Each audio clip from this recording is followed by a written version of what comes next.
Part 2, The Meeting. It was Bones who finally found Captain Whale. The fisherman was a contradiction.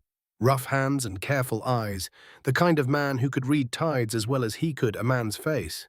He'd approached Bones at the Drowning Cat 3 days ago, after watching the doctor handle the results of a knife fight without flinching. "You're the healer," Whale had said. "Not a question. I'm a drunk who knows medicine," Bones had replied. "There's a difference. My sons are dying. The difference doesn't matter to me." That got Bones's attention. They'd talked through that night and into the next day, negotiating carefully, feeling each other out. Whale had been a smuggler once. Everyone knew it, though no one said it aloud. He'd sailed channels that patrol boats couldn't follow, moved cargo that didn't want daylight. But he'd gone legitimate 9 years ago, settled down, started a family, and now his twin boys were wasting away, and no hedge witch or travelling physician could tell him why. "I need someone who knows more than folk remedies," Whale said on the second night of negotiations. They sat in a private room at the Anchor, away from listening ears. "Someone who's read the old texts, understands illness beyond what grandmothers passed down." "I might be that someone," Bones said carefully, "but my companions and I need something in return. Passage to Banic. You know about that? I know you're running from something. I know those boys you travel with have road wardens at the city limits asking questions and offering a reward. I know the harbour's locked down tight and proper papers are hard to come by." Whale smiled without humour. "I also know there are ways around locked harbours, channels that aren't on official maps, places where a boat can land without drawing attention." "And you'd risk that? For your sons?" "I'd burn the world for my sons," Whale said simply. "Sailing past some watchtowers is nothing."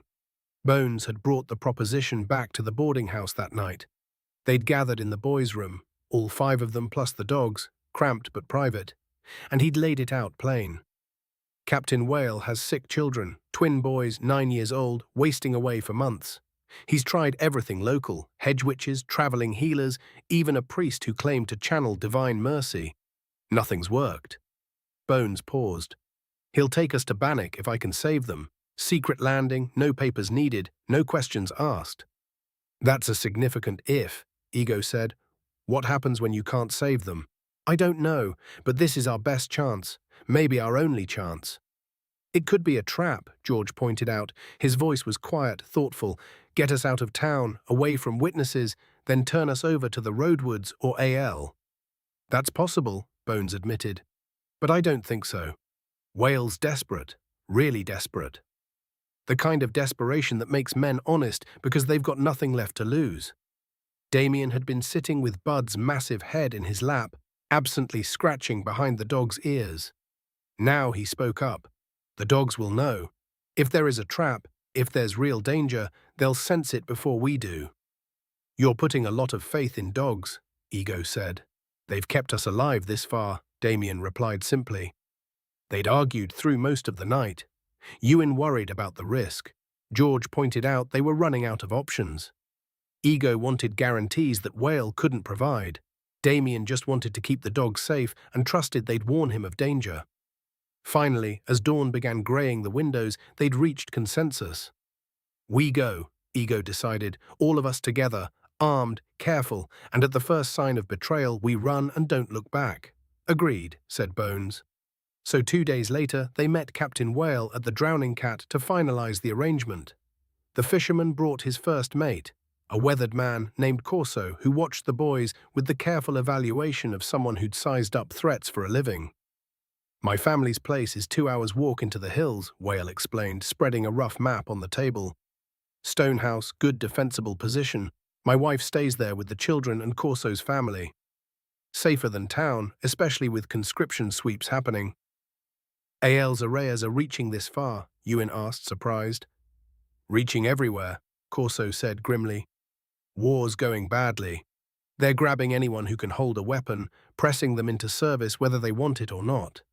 Smart folks are hiding in the hills until the sweeps pass, which makes the roads more dangerous," Whale continued, "so we travel careful, armed. And we don't discuss our business where strangers can hear." They agreed to leave the next morning, meet at the edge of town, travel together, all weapons visible to discourage opportunistic bandits. As they filed out of the drowning cat into Mudshore's salt-thick air, George paused. His hand went to Ewan's arm, stopping him. "What?" Ewan asked. George was staring at nothing, or at something only he could see. His face had gone distant, strange. "Someone's watching, has been watching, patient, waiting. Who?" "Maybe." George blinked, and his eyes focused again. "Or maybe I'm just seeing shadows. Being paranoid." "After everything we've been through, paranoid is just another word for prepared," Ewan said. But his skin prickled, and he found himself scanning the street, looking for a figure that shouldn't be there. He saw nothing but the usual Mudshore crowds, fishermen heading to boats, merchants opening shops, sailors stumbling from taverns. But George's warning stayed with him like a chill that wouldn't fade. At 3. The hill road, they left Mudshore at first light, when the fog still clung to the harbour and most of the town was sleeping off the previous night's drinking. 7 people and 6 dogs made for a strange procession, Captain Whale and Corso leading. The 4 Blackwood boys in the middle, Bones bringing up the rear with his medical bag slung over one shoulder and a flask in his other hand.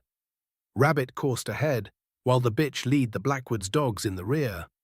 "You're drinking already?" Ego asked as they climbed the path out of town.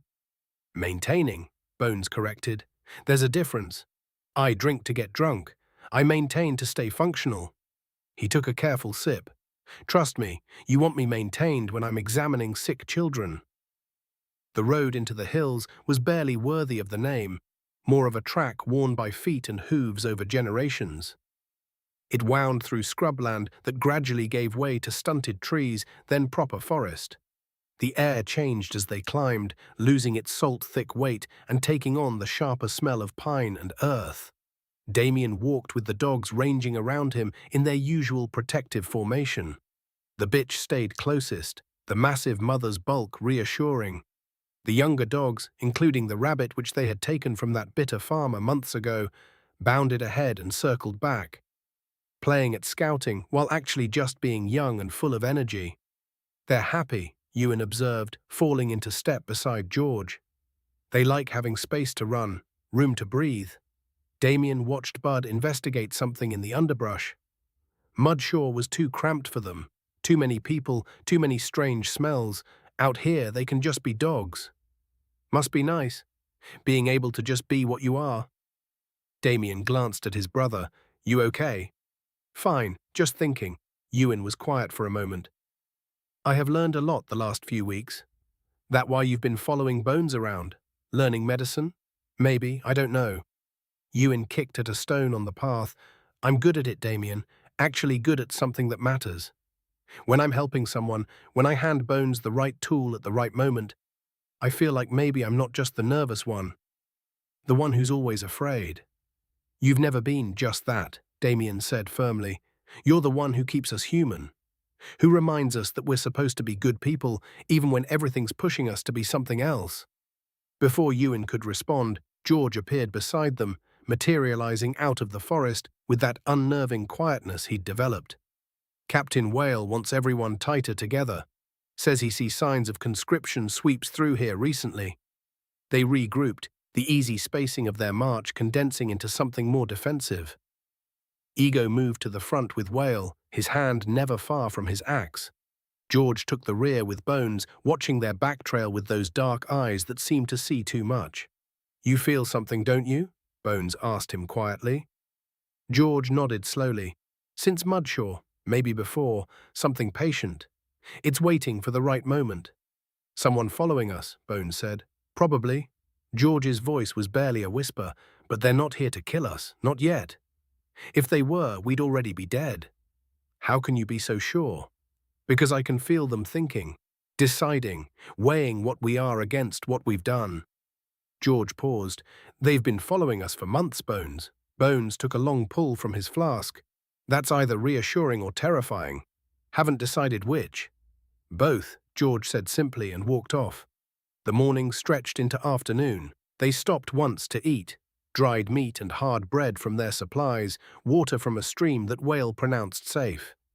The dogs drank deeply and flopped in the shade, panting. "How much further?" Ego asked. "Another hour," Whale replied. "The house is in a valley. Good sight lines, one main approach. Defensible if needed." "You expecting trouble?" "Always expecting trouble." Whale smiled without humor. "But with arrears in the area, with the war pulling everyone south, with people desperate enough to try anything, better to be ready." They reached the valley as the sun was starting its slide toward evening. A stone house sat nestled against a hillside, smoke rising from its chimney. A barn, a well, a few outbuildings, all surrounded by a low stone wall that wouldn't stop a determined attack, but would slow one down. Gardens showed signs of careful tending, and chickens scattered as they approached. "Home," Whale said, and something in his voice made it clear how much the word meant to him. A woman emerged from the house with a short bow in hand, dark hair, worried eyes, moving with the careful wariness of someone who'd learned not to trust strangers. But when she saw Whale, relief flooded her face. "You're back, and you brought—" She stopped, taking in the strange group. 4 boys, an old drunk, and a pack of massive dogs. "You brought them?" "This is Mera, my wife," Whale introduced. "Mera, this is Dr. Bones and his companions. They're here to help Kiln and Wiles." "If we can," Bones added. "I'll need to examine them first, see what we're dealing with." Mera's hands twisted together. "They're worse. Since you left, they've gotten worse, barely eating. The fevers are constant now. I thought—" Her voice broke. "I thought they might not last until you came back." "Then let's not waste time," Bones said, all business now. "Show me to them. Ewan, with me. Bring my bag." As Bones and Ewan followed Mera inside, the rest of them stood in the yard. Corso's family emerged from the barn, a wife and 2 teenage daughters who eyed the newcomers with suspicion. "You can put your things in the barn," Corso told them. "Dogs, too, if they won't cause trouble." "They won't," Damien promised. Inside, the house was clean but spare. A main room with a large hearth, smaller rooms branching off. Mera led them to the back, where 2 small beds had been pushed together. And in those beds lay the twins. Ewan had seen sickness before, plenty of it these past weeks with Bones. But something about seeing children this sick hit differently. They were small for 9 years old, pale as candles, their breathing shallow and quick. One stirred as they entered, his eyes opening to show fever brightness. "Papa," he whispered. "I'm here, Kiln," Whale said, moving to his son's side. "I brought help." Bones knelt between the beds, his hands already moving with practiced efficiency. He checked pulses, examined eyes and tongues, pressed gently on abdomens, asked quiet questions about symptoms, duration, what had been tried already. Ewan stood back, watching, learning, noting how Bones's hands never hesitated, how his questions built on each other, constructing a picture of illness from fragments of information. After what felt like hours, but was probably only 20 minutes, Bones sat back on his heels. "Well?" Whale demanded. "What's wrong with them?" Bones was quiet for a long moment. Then he looked at Mera.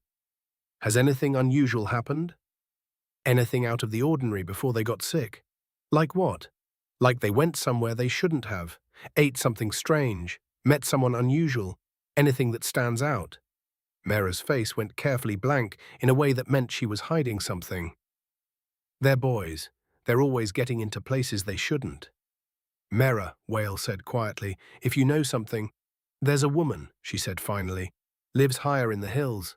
Some say she's a wise woman. Some say worse. The boys—" She looked at her sleeping sons. "They were always curious, always exploring. I told them to stay away from her lands, but boys don't listen." "And," Bones pressed, "and 3 months ago, they came home excited, said they'd found her place, said it was full of interesting things. I punished them, told them never to go back." Mera's voice wavered. "But they did, didn't they? And now they're cursed," Bones finished, "or poisoned, or both." He stood, turning to Whale. "This isn't a natural illness. I suspected as much, but I needed to be sure. Your boys aren't sick. They're being acted upon by something beyond ordinary medicine. Can you cure them?" Whale's voice was desperate. "No," Bones said flatly. "But I know who might be able to. We need to find this wise woman, talk to her, Convince her to lift whatever she's done to your sons."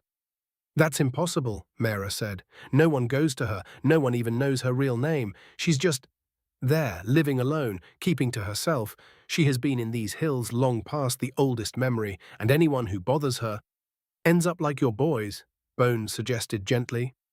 Mera nodded, tears tracking down her face. "Then we don't have a choice," Bones said. "We find her, we make her help. It's that or watch your sons waste away." Whale looked at his sleeping children, then at Bones, then at his wife. The desperation on his face was raw and terrible. "Tomorrow," he said finally. "We'll go tomorrow, first thing." They ate dinner in tense silence, a stew that Corso's wife had prepared, bread that was fresher than anything they'd eaten in weeks. The boys were given space in the barn, pallets of straw and blankets that were surprisingly comfortable after weeks of hard ground.